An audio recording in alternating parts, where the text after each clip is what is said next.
जय श्री दशरा गोदा स्तुति 19 श्लोका श्रीमान वेंकटनाथार्य कवितार्किककेसरी वेदांताचार्यवर्यो मे सन्निधत्तां सदा हृदि ज्ञानानन्दमयं देवं निर्मलस्फटिकाकृतिम् आधारं सर्वविद्यानां हयग्रीवम् उपास्महे तुङ्गैरकृत्रिमगिरस्वयमुत्तमाङ्गैः यं सर्वगन्ध इति सादरमुद्वहन्ति आमोदमन्यमधिगच्छति मालिकाभिः सोऽपि त्वदीयकुटिलालकवासिताभिः.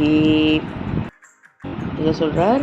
உபனிஷத்துலாம் நித்தியமாக இருக்கக்கூடிய விஷயம். அப்போது அதில் என்ன சொல்லியிருக்கு அப்படின்னா, உன்னுடைய நாயகனாக இருக்கக்கூடிய எம்பெருமான் அவனுக்கு இந்த சுகந்தம் அப்படிங்கிறது எப்படின்னா பிரகிருதி சம்பந்தப்பட்டக்கூடிய எல்லா வகையான நறுமணமும் பெறக்கூடியவனாக இருக்கக்கூடியவன் அப்படின்னு உபனிஷத் வாக்கியம் சொல்கிறது.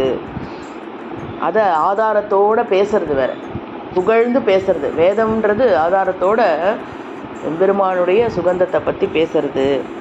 அப்போது அவ்வளோ பிரகிருதி சம்மந்தப்பட்டக்கூடிய விஷயங்கள் எல்லாத்துலேருந்து வரக்கூடிய நறுமணம் பெற்றவன் அவனை பேசுறச்சே, உன்னுடைய இந்த சுருட்டையான திருமுடியிலேந்து வரக்கூடிய நறுமணம் பெற்ற அந்த மாலையை அவன் தரிசிக்கிறச்சே எப்படி ஆறுதுன்னா அந்த கந்தமாக இருக்கக்கூடியது சுகந்தமாக இருக்குது அப்படிங்கிற.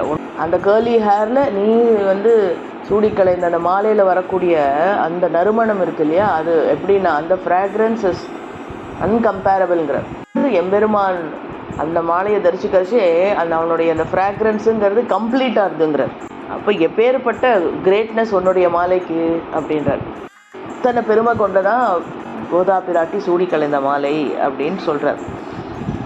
அவன் முதல்ல எம்பெருமான் கந்தமாக இருக்கக்கூடியவனாக இருந்தவன் உன்னுடைய இந்த சுருளான கேசத்திலேருந்து நீ களைஞ்சு கொடுத்த மாலையை தரிசின்ற உடனே அவனோடது சுகந்தமாயிடுறது.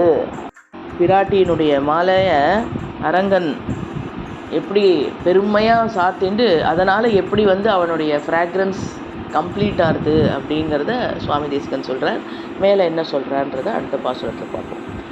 शतमकमणि नीलाचारु कल्लारहस्ता स्तनपरनमितांगी सान्द्र वात्सल्य सिंधु अलह विनिहिताभि षट्विराक्षराधा विलसतु हृदि गोदा विश्वचित्तात्मजानः कवितार्क सिंहाय कल्याण गुणशालिने श्रीमते वेंकटेशाय वेदांत गुरवे नमः.